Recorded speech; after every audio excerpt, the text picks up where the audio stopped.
السلام علیکم۔ آج کی ہماری ویڈیو پنجاب کے تمام سرکاری ملازمین کے لیے انتہائی اہم ہے کہ اس ویڈیو کے اندر ہم حکومت پنجاب محکمہ خزانہ کے ایک نوٹیفیکیشن کا تذکرہ کریں گے جو آج 7 دسمبر 2023 کو جاری ہوا، جس کا نوٹیفیکیشن نمبر اور ڈیٹ آپ کے سامنے سکرین پر نظر آ رہا ہے۔ تو اس نوٹیفیکیشن کے اندر جو دو بڑے اہم فیصلے ہوئے ہیں ہم اس کا تذکرہ کریں گے۔ ایک تو یہ ہے کہ مالی معاونت جسے ہم فائنینشیل اسسٹنس کہتے ہیں، اس کے اندر بے انتہا اضافہ کیا گیا ہے، یعنی اسکیل نمبر 1 سے 4 تک کے ملازمین کے لیے جو مالی معاونت کا اعلان تھا وہ پہلے 16 لاکھ تھا، اب حکومت نے اس کو بڑھا کے 50 لاکھ کر دیا ہے۔ اسی طرح اسکیل نمبر 5 سے 10 تک کے جو ملازمین تھے، دوران سروس وفات کی صورت میں ان کی فیملیز کو 19 لاکھ ملتا تھا،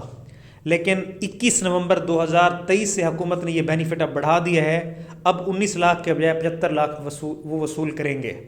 اس طرح اسکیل نمبر 11 سے لے کے 15 تک کے جو ملازمین ہیں ان کی فیملیز کے لیے 22 لاکھ سے پیکیج کو بڑھا کے 1 کروڑ، جبکہ اسکیل 16 سے 17 تک کے ملازمین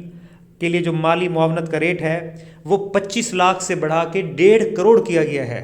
اسی طرح جو اسکیل نمبر 18 سے اوپر جتنے ملازمین ہیں ان کے لیے جو مالی معاونت کا پیکیج تھا وہ پہلے 34 لاکھ تھا، اس کو 2 کروڑ کر دیا گیا ہے۔ تو یہ ایک بہت بڑا اعلان ہے جو آج حکومت پنجاب نے کیا، لیکن اس کے ساتھ جو دوسرا بڑا اعلان ہے وہ ملازمین کے لیے تھوڑا سا پریشان کن ہے۔ وہ یہ ہے کہ دوران سروس وفات کی صورت میں ان کے بچوں کو نوکری دی جاتی تھی، ان کے کسی ایک بچے کو جو نوکری دی جاتی تھی اس کو ہم رول 17A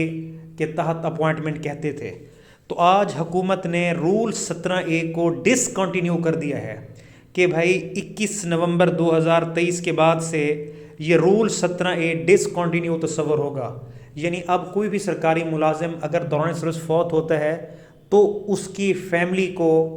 17A کا بینیفٹ نہیں دیا جائے گا، یعنی اس کے کسی ایک بیٹے کو جو جاب ملا کرتی تھی وہ اب نہیں ملے گی۔